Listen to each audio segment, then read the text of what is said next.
तो केंद्रीय आवासन और शहरी कार्य और विद्युत मंत्री मनोहर लाल खट्टर ने दिल्ली मास्टर प्लान 2027 को लेकर प्रेस कॉन्फ्रेंस की और इसी दौरान दिल्ली के उपराज्यपाल सरदार तरनजीत संधू और मुख्यमंत्री रेखा गुप्ता भी वहां मौजूद रही। योजना के तहत करीब 40 लाख नए फ्लैट उपलब्ध कराने का लक्ष्य रखा गया। सार्वजनिक परिवहन को मजबूत करने के साथ ओजोन प्रभावित क्षेत्रों पर ये ओजोन क्षेत्र जो प्रभावित है उन पर विशेष ध्यान दिया जाएगा, ये बड़ी बात कही गई।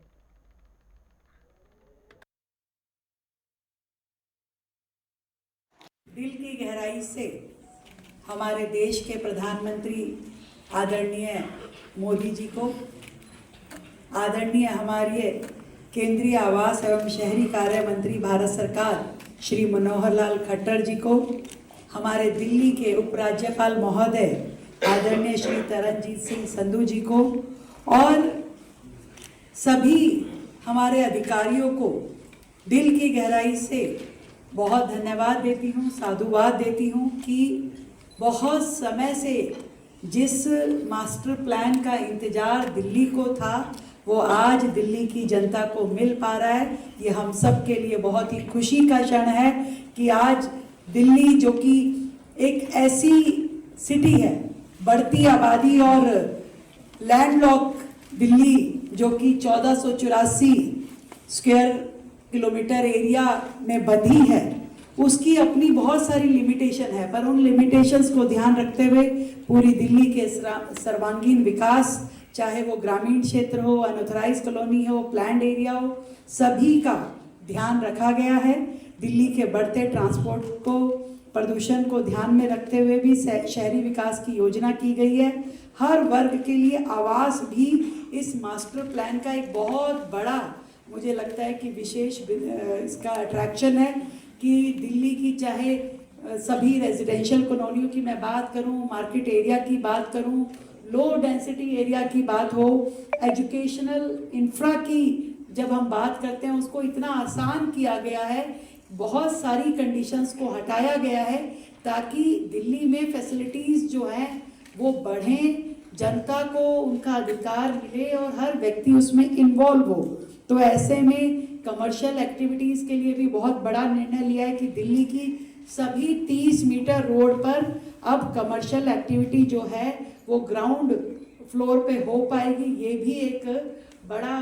कदम है दिल्ली के लिए। और इसी प्रकार से हॉस्पिटल्स हो, हेल्थ इंफ्रा हो, कम्युनिटी सर्विसेज हो और गांव, अनऑथराइज कॉलोनी, झुग्गी, flat area, warehouse, farm house, forest, park, Yamuna flood plain, socio culture facility centre, urban development के लिए ये सारी चीज़ें आपके इस मास्टर प्लान में जिस तरीके से डिटेल में इसके बारे में बात कही गई है, जिसमें मल्टीप्लिसिटी ऑफ अथॉरिटीज यहाँ है, यहाँ केंद्र सरकार का भी अपना रोल है, डीडीए केंद्र सरकार के अंतर्गत आती है, एनडीएमसी, फिर एनसीडी,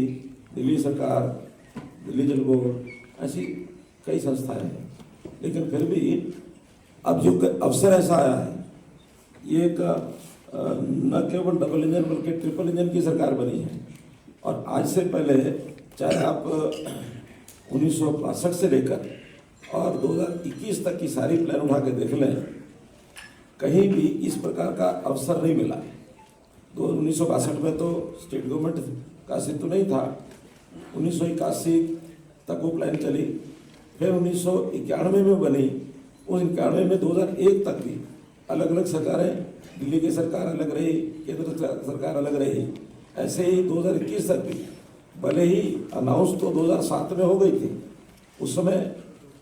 एक ही था, लेकिन बाद में 2000 और 2 साल के बाद यह सरकार दिल्ली में किसी और की आ गई, सेंटर में किसी और की रही। तो उस प्रकार से जो कोऑर्डिनेशन था,